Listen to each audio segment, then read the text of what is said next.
Dahil sa pagka-irresponsable sa ating sarili, sa ating naramdaman, naisip natin ang hindi dapat isipin at nagawa din natin ang hindi natin dapat gawin.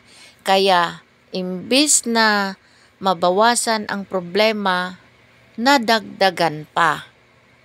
Dahil nga, tayo mismo ang gumawa ng mga bagay na hindi dapat. Ang pakikipaglaban sa karapatan nating Filipino, hindi dapat dinadaan sa init ng ulo. Kahit anuman kalaki ng dinadaanan natin na problema, dapat nandun ang pagka-rational natin.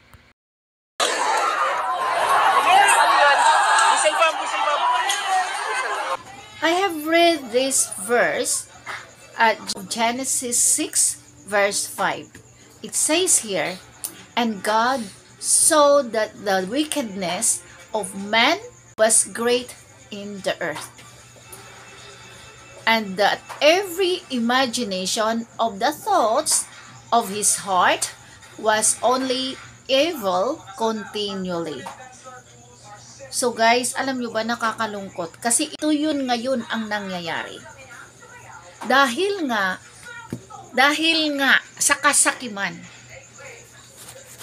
Dahil nga sa kasakiman ng tao, hindi kontento, discontented for everything he has, he's still not satisfied yet. Alam nyo ba kung anong nangyayari? Continuously nagpa-plan ng evil things, nagnanakaw. Hindi lang pamilya niyang ninakawan niya ng kahihiyan. Sarili niya, inilubog niya rin sa kahihiyan. Ninakawan niya rin ng freedom. Pati ang pamilya niya dahil sa ginawa niya sa atin. So ito yun guys. Dahil sa sobrang sakim, kaya nagkaroon ng pagkakataon siya na magnakaw ng magnakaw dahil sa iniisip niya lagi na hindi sapat ang kung ano meron sa kanila. Diba?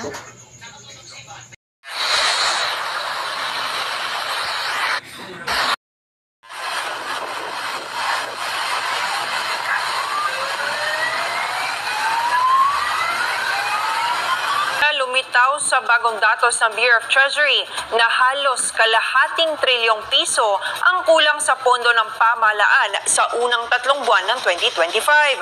Ayon sa isang ekonomista, dapat na itong ikabahala, lalo na kung ang nakikita na namang solusyon ni Marcos Jr.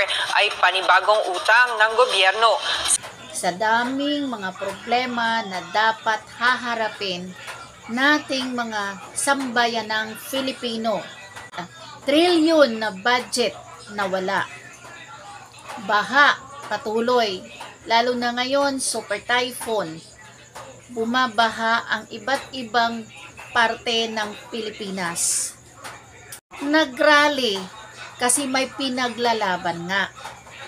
Gusto mabawi kung anuman ang mga ninakaw ng nasa gobyerno. Pero nadadagdagan pa ang problema natin dahil sa pangyayaring ito.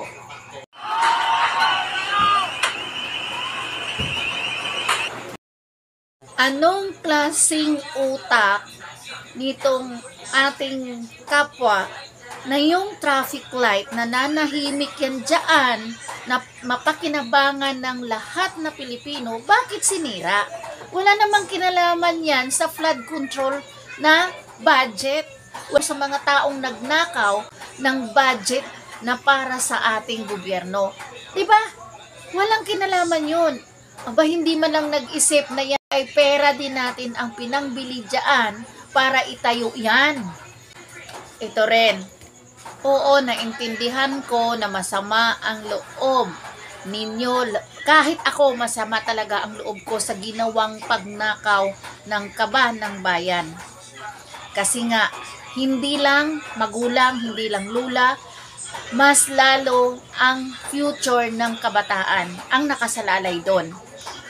Pero guys, ito yun Wala namang kinalaman din ang mga authorities, kagaya mga police, armies. They are doing their job.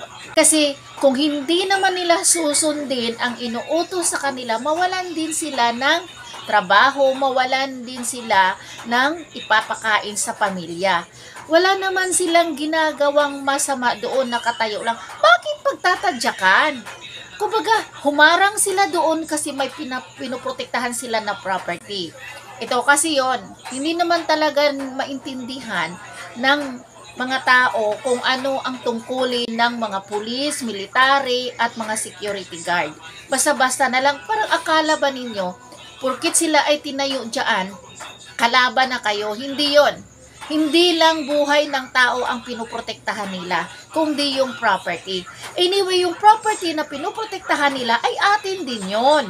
Kailangan nyo bang pasukin doon, sugurin doon at pagsisirain? So para makapasok kayo, kailangan nyo ba talagang manakit? Kinuyog ng mga tao ang isang madre. Sa attitude na nakita natin sa video, understandable that those people are being disrespect. Kasi madre nga siya, di ba? Pero guys, nung ni-review ko, pinakinggan ko ang kanyang talumpati na sinasabi na mahalin natin si Marcos. Alam niya naman first of all na nagkaroon ng rally gawa na sa administrasyon. Nagkaroon ng problemang malaki about FOST project. Trilyon na budget ang nawawala. So, malaking utang na haharapin din natin. So, yan ay nadidepress ang bawat Filipino, disappointed, anger. Pero, bakit kailangan niya rin sabihin ng ganon? Bilang isang alagad ng simbahan, bilang isang alagad ng Panginoon, dapat nagiging neutral na lang. Kasi nga, hindi naman maganda na magdi-deliver exactly ng ganon kasi parang hindi mo naintindihan ang naramdaman ng mga tao. Kaya yan nagalit. Mas maigi pa, nag-encourage na lang siya siguro din na mag-pray na lang tayo, ipag-pray natin ang bagay na ito. Baka sakali may lalambot pa. 'Di ba? Hindi yung parang, hello, bakit kailangan utusan natin ang mga tao na mahalin? Disappointed na nga sila eh. Ang prayers, yun ang dapat.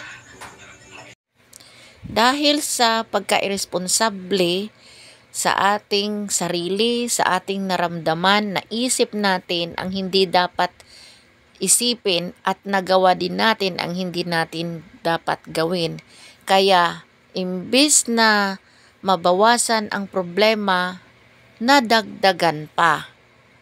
Dahil nga, tayo mismo ang gumawa ng mga bagay na hindi dapat. Ang pakikipaglaban sa karapatan nating Filipino, hindi dapat dinadaan sa init ng ulo. Kahit anuman kalaki ng dinadaanan natin na problema, dapat nandun ang pagka-rational natin.